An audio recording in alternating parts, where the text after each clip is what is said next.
হরে কৃষ্ণ, রাধে রাধে বন্ধুরা, শুভ সকাল। তো আজকের সকাল থেকে ভিডিওটা স্টার্ট করছি। আর আজকে তোমরা থাম্বনেলটা দেখেছো, সত্যি যেটা থাম্বনেলটা দেখেছো, কিন্তু আজকের একটা বিশেষ ঘটনা আমার সঙ্গে হয়ে গেছে। তো এই ভিডিওর মাধ্যমে তোমাদের সঙ্গে শেয়ারটা করব। তো আজকে যেহেতু দ্বাদশীর দিন থেকেই ভিডিওটা স্টার্ট করছি। আর সকালবেলা উঠে মঙ্গল আরতি টারতি করে, আর এই যে এখন 6:30 মতন বাজেনে, তো বাজতে যাচ্ছে। আর আমি এখানে এসেছি ছাদের মধ্যে, একটু দুটো অন্ন বসাবো, এখানে অন্নটা করে নেব। আর একটা যে কোনো একটা তরকারি করব, কারণ আগের দিনে যেহেতু একাদশী গেছে, তো সকাল সকাল রান্নাটা একটা যে কোনো কিছু করে নিয়ে পালনটা করব। আর ছেলেমেয়েরা তো একাদশী করে, ওদের কষ্ট হয়, তো সেই জন্য একটু সকাল সকাল করে নিতে হয়। যেমন হয়তো তাড়াতাড়ি করে বেশি কিছু রান্না করতে পারবো না, একটা যে কোনো কিছু করে আর ভগবানকে ভোগ লাগাবো, গোপুসোনাকে। তো তোমাদেরকে এই ভিডিওর মাধ্যমে বলবো, মানে আজকের যে ঘটনাটা তোমরা মানে শুনতে চলেছো, তোমাদের ভালো লাগবে। তো ভিডিওটা প্রথম থেকে লাস্ট পর্যন্ত অবশ্যই তোমাদের দেখার অনুরোধ রইল। দেখো, সকাল থেকে খুবই কষ্ট হচ্ছে, কারণ আগে তো একাদশী করে আছি, আর তার উপর সকাল থেকে মঙ্গল আরতি টারতি সেরে কাজকর্ম করা, আর তাড়াহুড়ো করে রান্না বান্না করতে যাওয়া একটা কষ্টের ব্যাপার আছে। তো আমি যেহেতু উপরে রান্না করি, তো রান্না বসাচ্ছিলাম, তো রান্নাটা বসিয়ে আর কিছু কাজকর্ম সেগুলোও করছিলাম। তো তোমরা তো দেখেছো, 2 গোপাল সোনা আমাদের কাছে এসছে।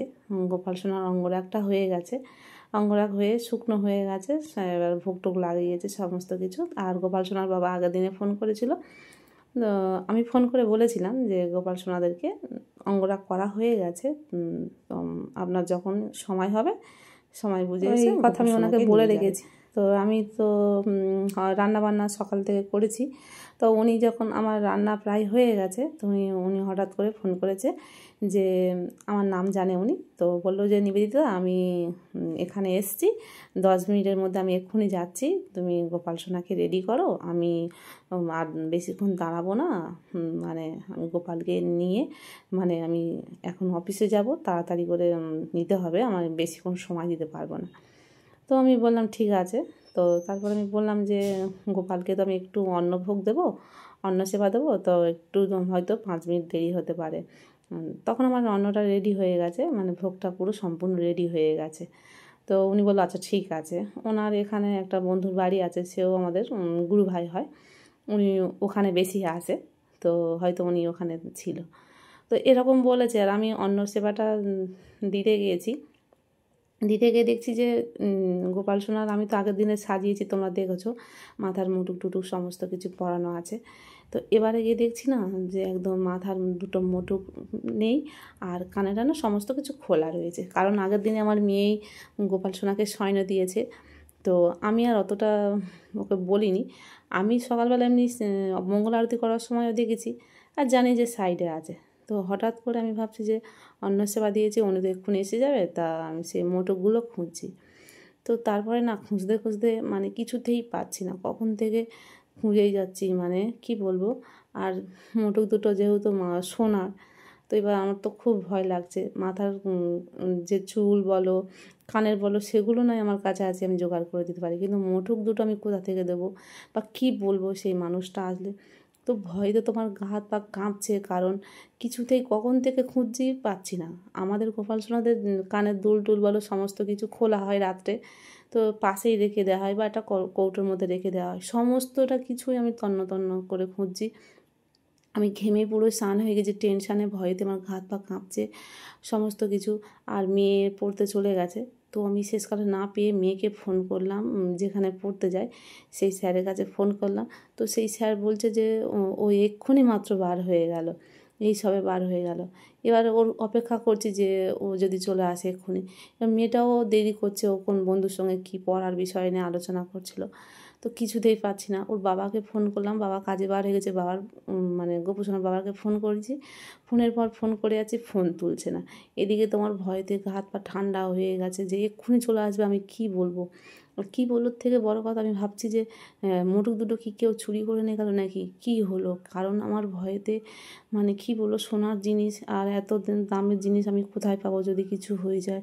আমি ভয়েতে মানে কি বলবো, আমি কেঁদে ফেলে দিয়েছি লাস্ট পর্যন্ত, জানো তো। এত আমার কান্না লাগেছে, আমার চোখে থেকে জল এসে গেছে। আমি ভয় পেয়ে মানে কোনো দিন এমন হয়নি। তো জিনিসপত্র তোমরা দেখতে পাচ্ছ, সব কিছু আমি ওলট পালট করে কোটোকাটি সব খুঁজছি, কিছুতেই পাচ্ছি না।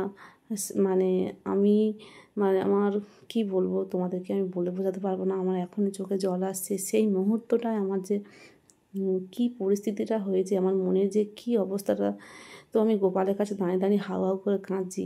আর মানে কাঁদছি বলতে খুব রেগেও গেছি, কষ্ট হয়েছে যে তুই আমাকে কেন এরকম পরীক্ষা নিয়েছিস বাবা। একটা আমার নিজের জিনিস হলে আমার কোনো কষ্ট হতো না, যে আমার ভাগ্যে যেটা ছিল, কপালে যেটা ছিল সেটা হয়তো হয়েছে কোনো কারণে কিছু। কিন্তু সে একটা মানুষের জিনিস আছে, আমাদের কাছে দায়িত্ব দিয়ে গেছে। আর কখনোই তিনি মানে আমাদের কাছে এরকমভাবে দায়িত্ব দেয়নি বা গোপালকে দেয়নি, এই প্রথমবার। তাহলে সেই মানুষটা কী ভাববে? আমি তো ভয়েতে পুরো কেঁদে ফেলে দিচ্ছি। আর গোপালকে না ভোগ লাগিয়ে আমি তখন কী করেছি, আমি বলছি তুই আমাকে এরকম কষ্ট দিচ্ছিস তো তোর মানে আমি আজ কালকের থেকে একাদশী করে আছি, আমার আজ এখনও পালন করতে পারিনি, আর তোর এই মানে এটাই হলো যে তুই আমাকে এরকমভাবে শাস্তি দিচ্ছি। মানে ঠিক এরকমভাবে কেঁদে কেঁদে বলেছি। খুব রাগ হয়ে গেছে তখন, কিন্তু গোপালের ভোগ লাগানো হয়ে গেছে আর ভোগের থালাটাও বসানো আছে। মানে আমিও কাঁদছি, জানো তো। তো কী বলবো, তো তার কিছুক্ষণ পরে মানে সঙ্গে সঙ্গে কাঁদার পরে গোপালকে ওরকম বলার পরে মানে যে কোটোটা আমি বারবার খুঁজেছি, সামনের ধারে খুলে খালে দেখেছি, সেই কোটোটা আমার সামনে আসলো। আর দেখছি পুরো মানে ওটা যে প্লাস্টিকের সাদা কন্টেনারের যে কোটোগুলো হয়, তোমরা দেখেছো গোপাল সোনার যেসব সাজগোজ আমি রাখি খোপ খোপ করা, ওটার মধ্যে না দুটো মোটুক, কানের, মাথার চুল সমস্তটা কিছু রয়েছে। অথচ আমি ওটা খুলেই দেখলাম, কিন্তু আমি তখন দেখতে পাইনি, কেন জানি না। সঙ্গে সঙ্গে আমাকে মানে দেখালো। মানে তখন গোপাল সোনার বাবা আসেনি। তো আমার না তখন মানে গোপাল সোনাদের মুখের দিকে শুধু তাকিয়ে আছি যে বাবা আমি তোকে রাগের বয়সে দুটো করার কথা বললাম, তো মার কষ্ট তুই সহ্য করতে পারি না। সত্যি আমি খুব কেঁদে ফেলেছিলাম মানে। আর যেই ওরকম কান্নার পরে সঙ্গে সঙ্গে কিন্তু সেই কোটোটার দিকে লক্ষ্য গেছে, আর ওই কোটোটাই আমি বারবার খুঁজেছি, করলাম, সেটাইতে দেখতে পারলাম না। তারপরে যখন দেখলাম যে হ্যাঁ তার মধ্যে সমস্ত কিছু রয়েছে, একদম পাতলা কন্টেনার। তোমরা দেখেছো গোপাল সোনা ছোটো ছোটো কানের দুল বা এমনি হারটারগুলো রেখে দিই, ওটা রেখে দিয়েছে। তখনও দিদিভাইও আসেনি।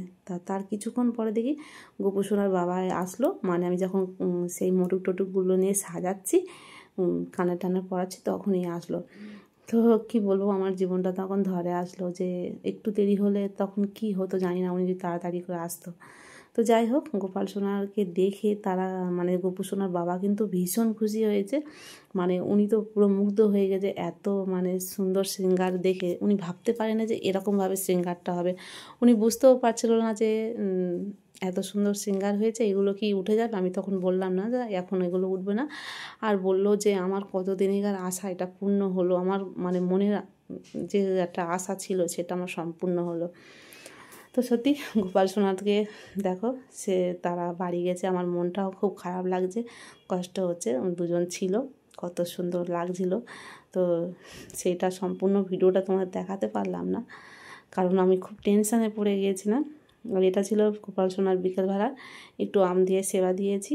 তো আজকের দিনটা আমার এরমভাবে কাটলো। তো ভিডিওটা কেমন লাগলো তোমরা অবশ্যই কমেন্ট করে জানিও। রাধে রাধে, হরি বল।